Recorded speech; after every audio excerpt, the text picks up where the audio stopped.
So we have our ladder in place, and I urge you to check the corners very carefully, make sure they're perfect. And the next thing we want to do is to program it so that if the player touches these red parts, he will, his energy, his health will go down to 0.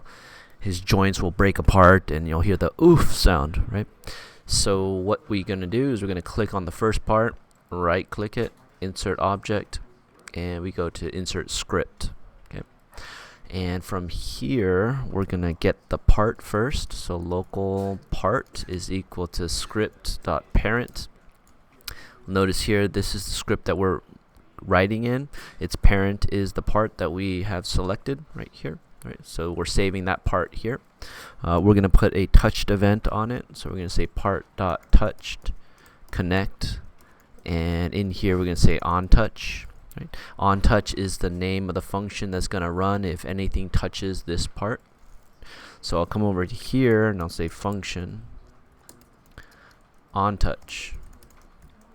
And inside the parentheses is an argument. It's automatic, right? It's when you have a touched event, the function that runs automatically contains the part that touched this part as an argument, right? So I'm going to put here touched part in there. Okay. And so now what we need to do is we need to get the player from this touched part and then set his health to 0. Right? And the way that this works is the player is going to run around. He's going to touch this part, and then it's going to trigger this function to run on touch. This touched part variable is going to contain the part of the player that touched this red block, right? So most likely what's going to touch that red block is going to be the player's foot, right? His left foot or his right foot. So that this part here is going to be his left foot or his right foot. And so what we need to do to get this going is we need to say if touched part dot parent find first child humanoid, then do something. And what are we going to do? We're going to say local player is equal to game.players colon get player from character, and we'll say okay, so from here we can say local player is equal to workspace bracket touched part dot parent dot name, and then we'll get the player.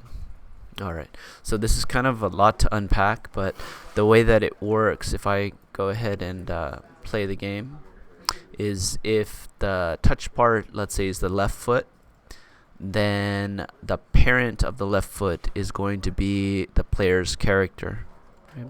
Then the player's character, we're going to find the first child humanoid, and so if it has one, then this is going to return true, right?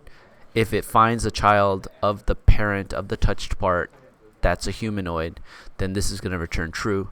And this would only return true if this touched part was a part of either an NPC or a player. All right. And so let's assume it's the player. So this is true.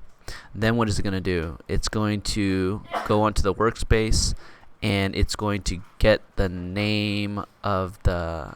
It's going to go into the workspace, and it's going to get the player's character using the touch part's parent's name. Okay, so this here has the character, and we should really actually call him character right here. And I'll go ahead and copy this, paste it over to here. And then in Roblox, we have the player's service, and we could say get player from character, and then this will return the character, which will be placed here in the player variable.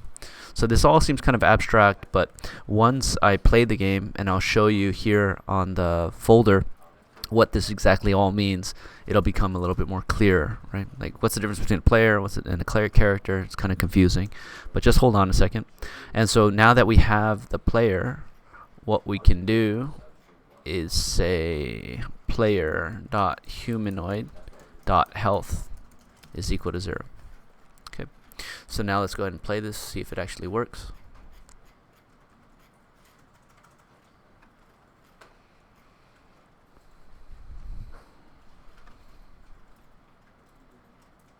I'll walk here. Oh, so it says humanoid is not a valid member of player.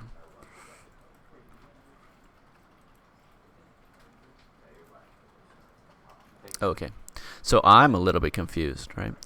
So yeah, we don't want to say player here. We want to say character dot humanoid health equal to 0. So let's stop this, play it, and once I confirm that it does actually work, then we'll go ahead and explain how this works in the context of Roblox, right? Boom. Ugh. Right.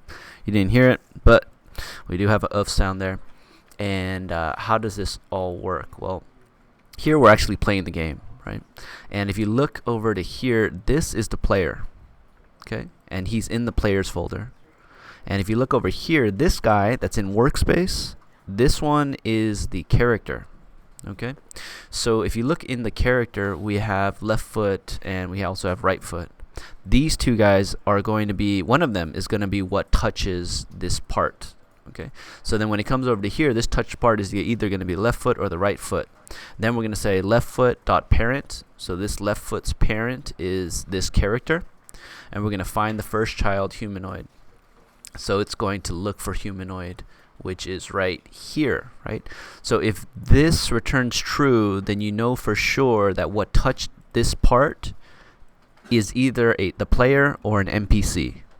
And it's definitely not an NPC because we don't have one in the game. So this is definitely the player, right? And since it's the player, we're going to come in, we're going to go to workspace, get the touched part parent's name. This is workspace. The touch part's parent's name is right here, DLESMUSD. So character contains this object in workspace, which is the character. From there, we're going to use the player service and get player from characters. What is that talking about? That's saying the player service here, right? Get player from the character. So this goes ahead and returns the player. Okay. And then now the player is here in the player, right? And actually, we don't need to do this, right? Because we don't need the player. But if we did need the player, we can do this. So we don't need to do that now, right? All we need to do is go ahead and set the character who's in workspace, this guy, humanoid, health to 0, and that makes him like and die, right? So you can see here in the character's humanoid, a lot of things are set, right? There's a lot of properties here that we can use. We have health right here, set it to 0. We have walk speed. We have max health. We could change that number as well, right?